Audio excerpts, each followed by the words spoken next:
Hi everyone, thank you very much for that introduction. Yes, so today I'm going to be presenting on how corporate reforms is changing the landscape for animals. But before I do, I'm just going to give you a little bit of background about the Humane League. So the Humane League was founded back in 2005 in Philadelphia. Started off very much as a grassroots activist organisation, just a couple of people, and we've now grown to over 80 staff. And we are now in other countries. So in Mexico we have a team, and we have a team here in the UK. We've been here in the UK for a couple of years now, and we're recently registered as a charity.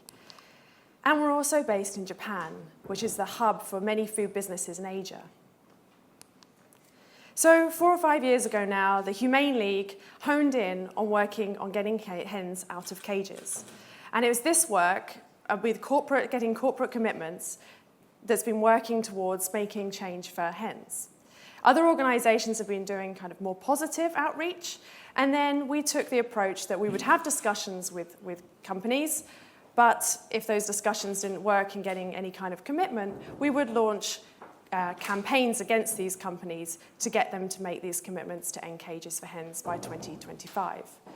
And we, along with a number of organisations such as Mercy for Animals, Animal Equality, HSUS, to name but a few in the US, have been working on this. And in doing so, we've got over 300 companies in the US to commit to go cage-free by 2025. And a similar approach has been taken here in Europe. A number of organisations, Open Cages, L214, ourselves here in the UK, Compassion in Wild Farming, who've been working a lot in the UK prior to us coming into 2016, have been making progress to get commitments for cage-free.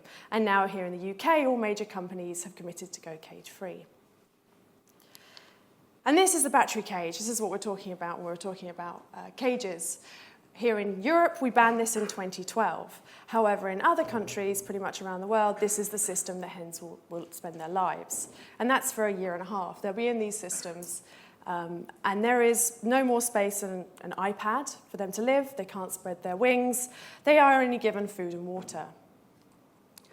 In Europe, we banned this in 2012 and moved to the enriched cage. Now, the enriched cage was meant to be a step up, and in some ways there is a degree of improvement. The birds have a small area where they can lay their eggs. You can see the orange flaps. That's where they'd be able to put it, where they want to lay their eggs, because they prefer to be in a dark, enclosed space. That's not quite what that is, but it is better than the barren cage. And they want to perch up high at night to feel safe. So they provided some perches. Unfortunately, those perches are about this far off the ground of the cage. And they're on a wire cage their entire time. And there's a small scratching area, but again, they can't really do dust bathing or foraging in that properly. And so that's why we pushed for the cage-free. Now, this is a more intensive system, and what these systems look like typically. So these barn systems do provide more for the hens. They're free to move around the system, move around the barn. They have litter on the floor for which they can dust bathe and forage. They have perches which they can perch up high at night. And you can't see here, but inside there's nest boxes, and they are dark, so they can have a secluded place to lay their eggs.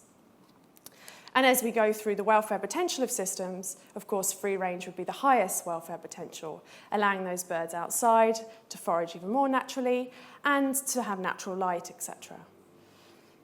And so through these approaches, we've been working with other organisations to get major companies to make commitments. And that includes Compass, which is a major food service company, people like Kellogg's, manufacturers, all the major fast food chains, and also the supermarkets. And these commitments aren't just in one country. These commitments span both Europe and, in some case, globally. Now, how do we know this approach is working? Well, this is Chad Gregory. Chad is president of UEP, the United Egg Producers. And he helpfully told us that they're the ones that are driving this. There is no question about it. Chaos, market disruption, and just complete lack of control. So there we are. But we can also look at the figures. And what we're seeing is, if you look back in 2010, before this kind of corporate campaigning happened, the numbers were really sort of stagnant, going up very little every year. So in 2010, we had 4.4%. Now we look to 2017, and we're at 15.6% of hens in cage-free systems. And actually, USDA report on this month on month, and we're actually up to 17.9% last month. So we're actually beginning to see change happening right now in real time. And here, this is the UK. There's been a sort of a lag period for a while between sort of 2012 and 2016, where there really hasn't been a huge amount of change in getting hens out of cages.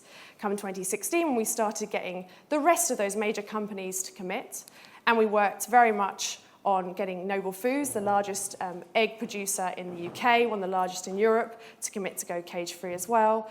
And we now see free range is moving up, and the enriched cage is moving down. And this is a first. It's been pretty plateaued for a while now. And when we talk about numbers, hens may not make up the largest amount, but they suffer there is huge numbers, but they also suffer for a prolonged period. These birds will go into cages for all their lives, and they'll be slaughtered at around 70 to 90 weeks of age. So the suffering is prolonged, even if there aren't vast numbers. But yet the numbers are pretty large, 38 million in the UK, 320 million when we talk about the US, and nearly 400 million in Europe. And actually worldwide, 7.6 billion. The numbers are big, and the longevity of suffering is long. And so we have the Open Wing Alliance. We need to tackle this 7.6 billion hens. We need to get them out of cages, the majority of which are in those cages. So the Humane League initiated the Open Wing Alliance, and we brought together members from around the globe to come together and unify in a front to get hens out of cages. We share campaign strategies, tactics as organisations. We share resources around the world. And we have 59 organisations in 57 countries now. You can see here the black indicating where we are. And month on month, new organisations are joining. And we give grants to these organisations in areas where they might not get monetary support. And this allows activists on the ground to begin this work in their countries, where there just hasn't been the monetary support to allow them to do kind of corporate campaigning or any kind of real farm animal campaigning. And we also know that the industry are paying attention. In New Zealand, this is the Weekly Times. In New Zealand, the industry put out that they're banning the barren battery cage and they're going to the enriched cage, as we did here in Europe. But they said, don't bother. Let's learn from what's happened in Europe. These European producers are now having to go into cage-free already. They've only just converted to enriched cages. Really, the global shift is happening. It's come to New Zealand. It will come. And we might as well go cage-free. And this is South Africa. They also have put out in the industry magazine, the cage-free revolution is moving rapidly through the world. And South African egg industry should make sure they're prepared to accommodate that change. So as this has been going on worldwide now, and organisations are working on cage-free in countries like the United States and here in Europe in like United Kingdom or Sweden, for instance, we're actually shifting now to look at chickens raised for meat, or broiler chickens as they're known by the industry. And the numbers of these animals is vast. 1 billion in the UK. We're the second largest producer here, only second to Poland. 8.5 billion in Europe, and around about the same amount in the US. And over 65 billion worldwide. And these birds account for nearly 95% of all land animals being produced for food. And while the degree of time that they're on this planet, which is 6 to 7 weeks, is pretty short, the numbers are vast. So standard intensive chicken rearing very much looks like this. It's a barren barn. The chickens are on litter. When they're younger, they have a bit more space because they're smaller, but there's tens of thousands of birds in one single shed. And they start like this, and as they grow, they have a lot less space. They're in this until they're slaughtered at 6 to 7 weeks, but in that time, they'll suffer from conditions like painful leg health problems, metabolic diseases, and because their legs are painful, they don't want to move around so much, they sit down on the litter a lot, and this can lead to blisters from the ammonia on the litter that they're in for the whole time. In fact, their growth is such that they grow 6 times faster than they would have back in 1950s. And they've been genetically reared so that they produce a much larger breast muscle. And it becomes very evident when you look at this from the New York Times. The red row, the reddy brown chicken, is a higher welfare breed. The white bird is the typical intensive breed. And you can see the stature of the birds has changed. No longer standing really upright, but actually having to widen their stance to accommodate the larger breast. And this change in stature means that the birds sort of tilt forward, it changes how the centre of gravity is, and it makes it harder for them to walk.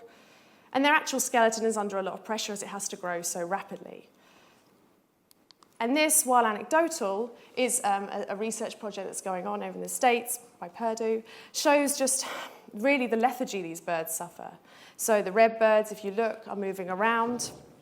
There's lots of activity. But then if you look at the white birds, the majority are sitting down. And if they're not sitting down, they're at the food or at the water. And of course, these birds grow so quickly that they need to be eating continuously. And when they're not eating, all they're doing is resting. Now, these birds still have the same mental capacities as the other birds. It's just, unfortunately, they're trapped in their own bodies and unable to behave how they would choose. And so, at 6 to 7 weeks of age, they will be taken to the slaughterhouse. Now, typically, that's a water bath system, and this means the birds are hung upside down by their legs. They will go through a tank of water that has an electric current that will run from the head to their feet, and that should give them an electric shock to make them unconscious before their throats are cut. However, unfortunately, this system was made for speed and not actually for welfare. So we're talking about 140 to 180 birds going through this every minute, through this process. And this system often doesn't actually give these birds an appropriate electric shock to make them unconscious. In fact, many of them are conscious when they get to having their neck cut. And for those that have their neck cut poorly as well, they may make it through to the scalding tank. And this is to remove the feathers. But if they're still alive, they will obviously experience the scalding tank fully conscious or part conscious. And that's estimated to be around 2 to 3% in the US that suffer from that. Actually, the Trump administration has also just allowed the speed of the line to go up even faster. So, there is an alternative, controlled atmospheric stunning, which uses either carbon dioxide or inert gases to induce unconsciousness. And then the birds will die, and then their throats are cut.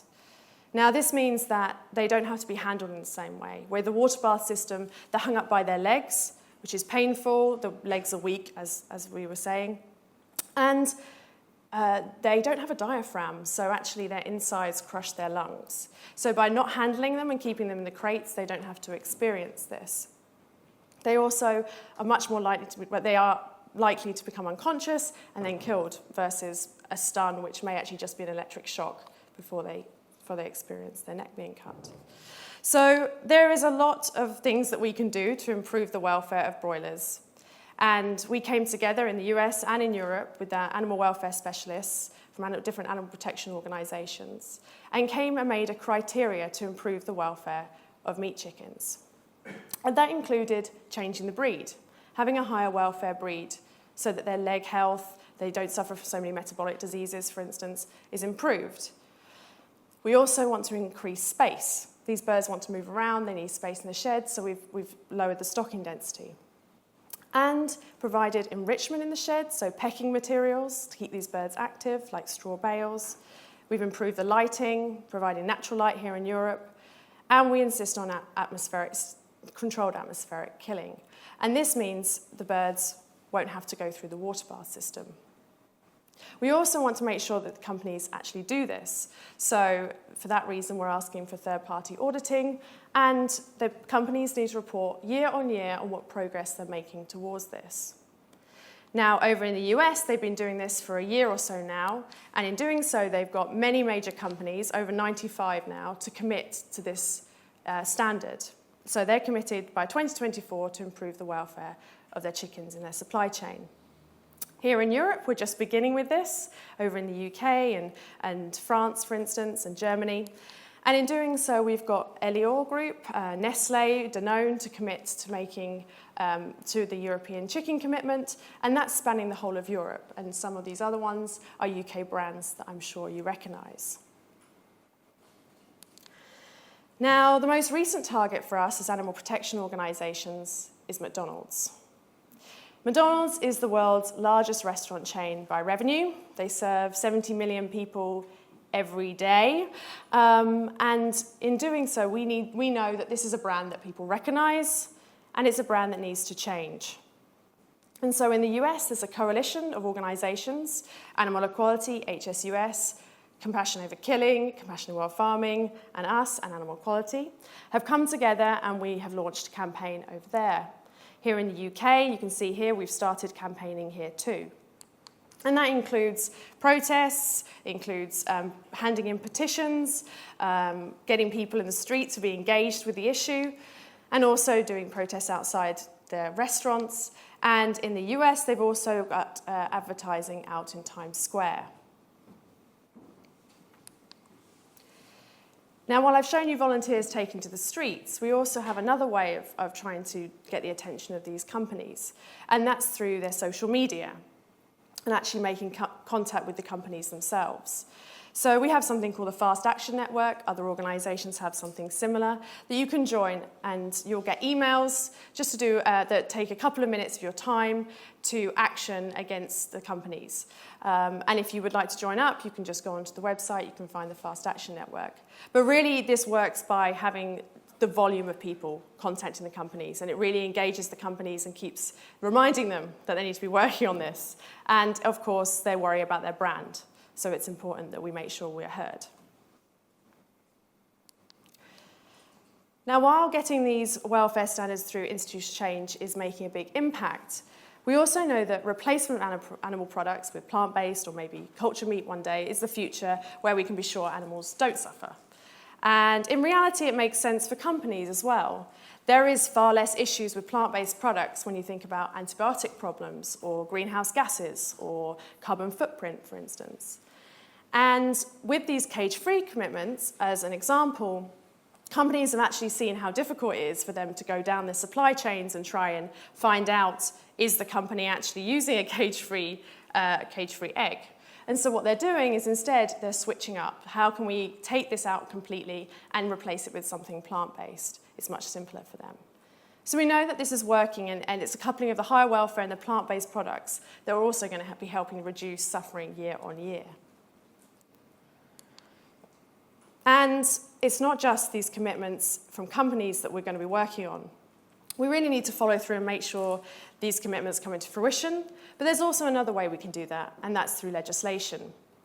So in the US, they've been working on state legislation. They have Prop 2. They now have Prop 12, which will be voted on in just a few days from now. And that's extending to ending cages for hens, for pigs, etc. And not just on what's happening in country, so the production, but also imports coming in the state, also imports coming into the state. California makes up 10% of the population, so it's not a small thing, and it will impact the whole industry. Over here in Europe, we have something called the European Citizen Initiative that's being run by Compassion in Wild Farming. And in fact, they've got organisations in all the European countries to work on this and collect signatures to end cages for hens, ducks, quails, rabbits, pigs, calves. And that work is going to take a year of gaining 1 million signatures, but should then be pushed through to the European Parliament. So really, this approach is bringing together both corporate campaigning, the plant-based alternatives, and also, finally, legislation prohibiting these systems completely. And so we're really now beginning to see the landscape for farm animals changing. We're already seeing the change for cages, hens coming out of cages. We're already beginning to be able to push through legislation. And now we'll be able to say we are actually beginning to see the reduction of suffering of millions, and in fact it will be billions of animals every year. Thank you.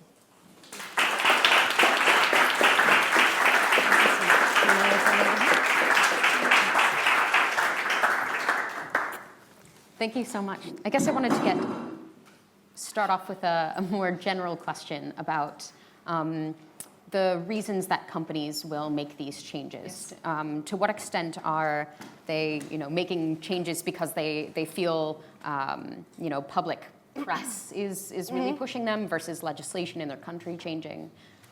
Yeah, so there are companies that are savvy and realize that actually this makes sense and that we can be the first and we can shout about it and we can use it in our favor to say that we care about welfare. But many companies, unfortunately, that's not the case. And when it comes to it, that's why we have to launch these campaigns to highlight what companies are doing, the cruelty that's in their supply chain. And they don't want to be associated with that. And so it's a mixture of both. There are some companies that can see it, and there are other companies, the majority, unfortunately, where they need to have some kind of public pressure and some kind of awareness before they'll make the change. Right. You said that for some companies, it actually is going to be, in the long term, maybe more cost saving.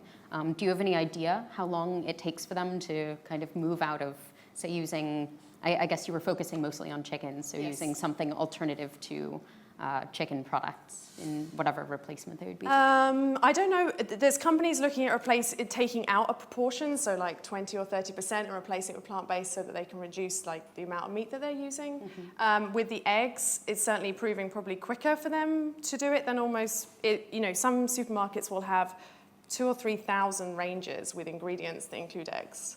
That's an incredible amount of lines to be going through. So for them, it's easier if they can just say to these companies, actually, I want you to replace it with this.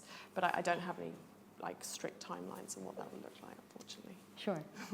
And what makes a corporate campaign more likely to succeed? Are there some basic principles across countries, or does that really depend on where you are? That's a really great question. So it does depend where you are. So in America, legislation is such that you can do quite a lot that you couldn't do here in Europe. So you can do more things that maybe the public doesn't see, but you kind of can campaign almost internally to the companies.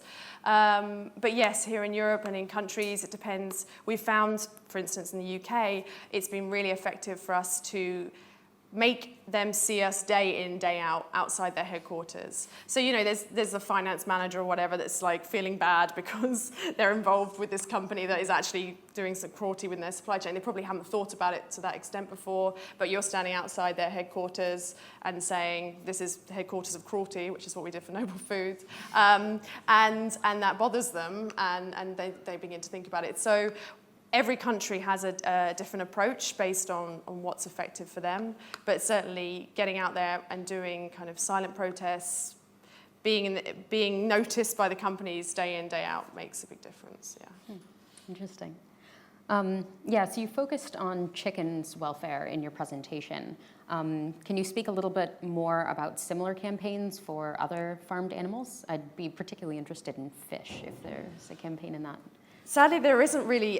There's World Fish Free Day, I think it's called, or something like that, that's happening in March next year. That'll be a big thing. I think most organisations will talk about that.